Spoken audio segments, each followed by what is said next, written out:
Corona ಎರಡನೇ ಅಲೆಯ ಭೀತಿ ದಕ್ಷಿಣ ಕನ್ನಡ ಜಿಲ್ಲೆಗೆ ಆವರಿಸಿದ್ದು, ಇದೀಗ ಕೊರೋನಾದಿಂದ ಓರ್ವ ವ್ಯಕ್ತಿ ಸಾವನ್ನಪ್ಪಿದ್ದಾರೆ. ಮಾರ್ಚ್ 10ರಂದು ಓರ್ವ ವ್ಯಕ್ತಿ ಕೊರೋನಾ ಸೋಂಕಿನಿಂದ ಸಾವನ್ನಪ್ಪಿರುವುದು ವರದಿಯಾಗಿತ್ತು.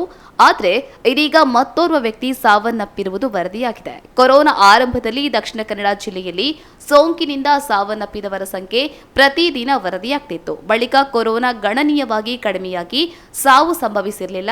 ಆದರೆ ಈ ತಿಂಗಳಲ್ಲಿ 2 ಪ್ರಕರಣಗಳು ವರದಿಯಾಗಿದ್ದು, ದಕ್ಷಿಣ ಕನ್ನಡ ಜಿಲ್ಲೆಯಲ್ಲಿ ಕೊರೋನಾದಿಂದ ಸಾವನ್ನಪ್ಪಿದವರ ಸಂಖ್ಯೆ ಇದೀಗ 742ಕ್ಕೆ ಏರಿಕೆಯಾಗಿದೆ. ಇತ್ತೀಚೆಗೆ ಜಿಲ್ಲೆಯಲ್ಲಿ ಕೊರೋನಾ ಪ್ರಕರಣಗಳು ಹೆಚ್ಚಾಗುತ್ತಿದ್ದು, ನಿನ್ನೆ 31 ಪಾಸಿಟಿವ್ ಪ್ರಕರಣಗಳು ವರದಿಯಾಗಿವೆ.